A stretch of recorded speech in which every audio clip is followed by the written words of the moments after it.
And we're back. And just in case you didn't hear, there's a new Disney Plus Marvel show called The Falcon and the Winter Soldier, starring the Falcon and the Winter Soldier. The first episode dropped last Friday, the new episode drops this Friday, but I have to talk to you about who this man is. This imposter. I have some comics knowledge for you about this man, and I don't think we're gonna like him. So without further ado, let's talk television.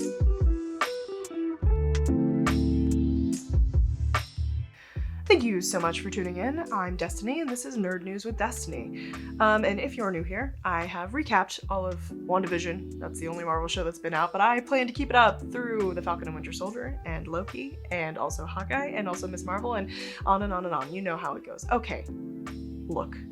We have some things to talk about. The writer of The Falcon and the Winter Soldier said that this show would be the antithesis of WandaVision, and I think we're seeing that already in episode 1. WandaVision was great, it was witches and a false reality, and all that stuff ticks a lot of boxes for me, and Wanda Maximoff, as you know, is my favorite Marvel character.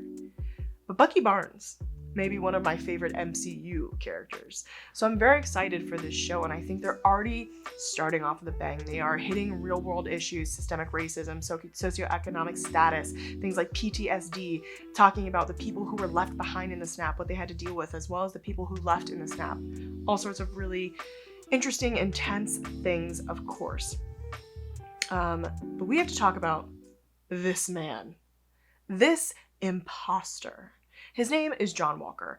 And look, I'm going to preface this with the fact that I knew so much about Wanda Maximoff just because I have a long-standing obsession with comics Wanda.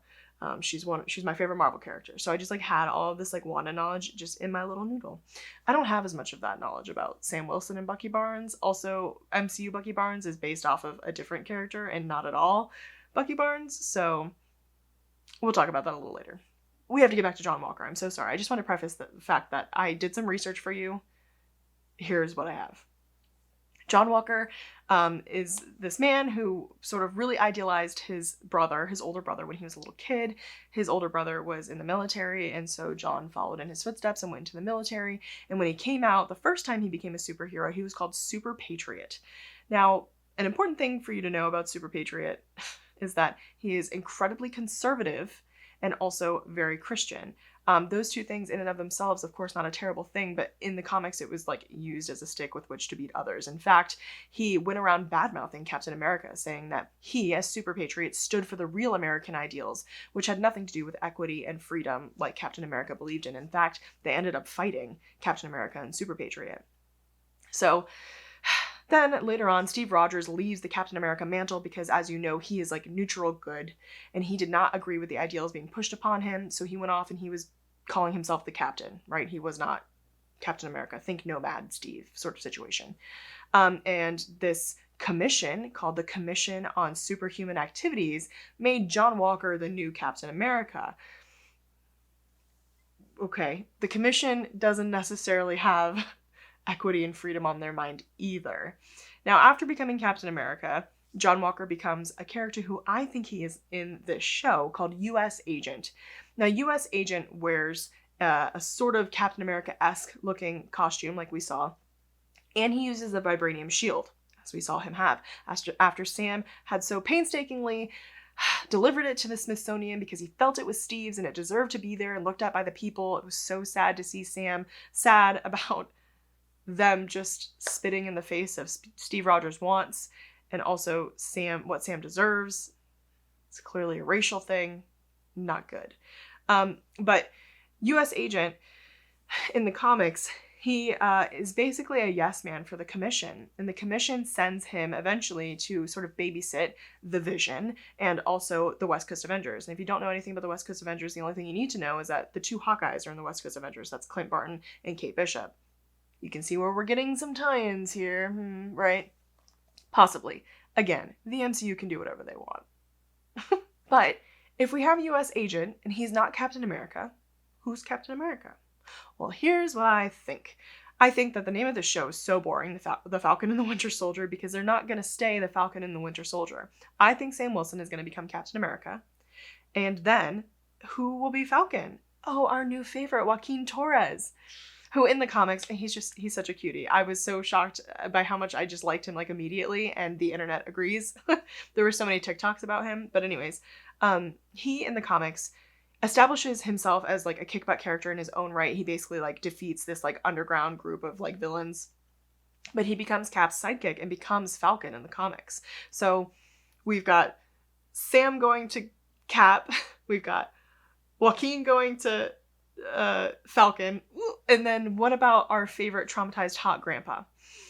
Well, I think Bucky, he can't be the Winter Soldier anymore, obviously. He's just trying to be Bucky Barnes for one, and for two, like, that was Nazi brainwashing.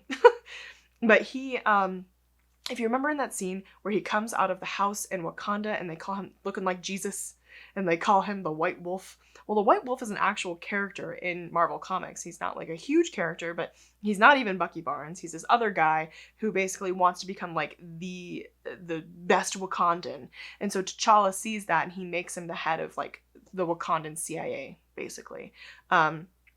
He's not like around a ton, but it just seems weird that they would use that name for Bucky in Wakanda if it wouldn't have any sort of callback at any point. Like that just like it would be unnecessary, I think. So, I think that may be a moniker that he picks up for whatever he's doing with Falcon and or Cap later on. Maybe. So we also have to talk about Bucky. There's a lot of things going around the internet speculating about Bucky's sexuality, and you might be like, why? Well, for a lot of reasons, but also because MCU Bucky is based off of this character called Arnie Roth. In the comics, Arnie Roth was who Bucky is, basically. He was Steve's best friend when they were kids and used to stand up for skinny Steve, little Steve. And later on meets him, he becomes a sailor, later on meets him, and he's like, I know you're Captain America. And then Cap helps him save his boyfriend who had been kidnapped. So Arnie is a gay character. And Bucky in the comics, his past is rooted in the Red Room where Natasha was trained. And they actually date in the comics. So they have like a pretty, like a similar-ish backstory. So as you can see, they sort of pulled from both sides. Like he's like this assassin. But he was also Steve's best friend. Like Arnie never became the Winter Soldier, but Bucky did. They just gave Arnie's backstory to Bucky when he was... Are you following me? Am I explaining that okay? Oh my gosh. So people are asking, are we going to find out if Bucky's gay? Blah, blah, blah. We need more representation, LGBTQ representation in Marvel, no doubt about it. And we just got some comfort heteros in WandaVision, so I'm okay with that. I loved that love and I cried a lot about it. I don't want to see Bucky in a relationship. It would be nice to know, if he is part of the LGBTQ plus community, because I think that would be right of Marvel to do. However, Bucky needs nothing but therapy and peace. We saw that already. We saw everything that Bucky does is flavored and haunted by his trauma. I'm so sad for Bucky. He's trying so hard to make amends, but you can see, from the nightmares, sleeping on the floor, even sitting in the shrink's office. We have seen this scene before where he's sitting there and someone's sitting across from him with a notebook. In this particular instance, Bucky's like, oh, that's so passive aggressive. It's like a very Shrink thing to do, to like write things down. However, before it was when Bucky's brain was being rewritten by Hydra, and we saw Hydra operatives sitting across from him with a notebook. And then we saw Zemo sitting across from him. We've seen it before. Poor Bucky. He deserves the world. But he needs to just, Speaking of other things I don't want. You might be like, Destiny, how can you know what you want and don't want? There's only been one episode. Maybe you need to chill. I want to let you know that I've never been chill a day in my life. You can ask any of my coworkers. Second of all, I do not want to see Sharon Carter come in here and be some useless, blah, unseasoned grits version of a love interest. I don't want it. I don't want it. Sharon Carter has the capacity to be so freaking cool, and the MCU has done her so freaking dirty already that I just, can't handle it. I can't handle it. Now, I have some faith, because they did my girl Wanda real dirty in the movies. Even Vision. We all fell in love with Wanda and Vision and WandaVision. We liked them. They were cool. But we fell in love with them in WandaVision, So I have faith and hope that we will get Bucky Barnes' personality fully fledged instead of having just 5 random lines. Sebastian Stan is a better actor than that, and I'm happy for him. Also, more Sharon Carter. Redeem Sharon Carter. She deserves it. She deserves it. Speaking of deserving things, I'm really glad that they showed us more of Sam Wilson. I'm really glad that they're going to sort of bring in these real life issues, right? Because this is superhero stuff, right? But these are just two dudes.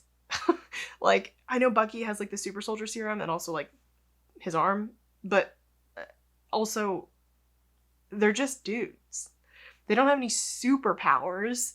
They're just, I don't know. I just want to see strong people punch Nazis. Is that too much to ask? I don't think it is.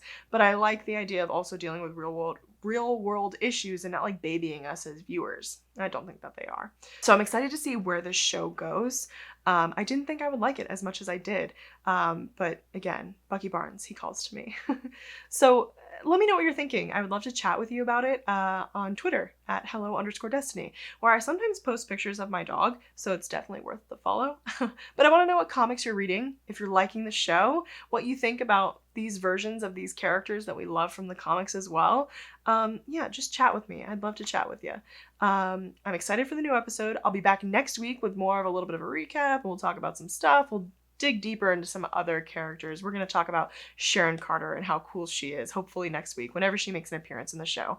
We'll talk about comics Sharon Carter. So I'm looking forward to that. So thanks so much for watching. I really, really appreciate you guys. I hope you're having a great week.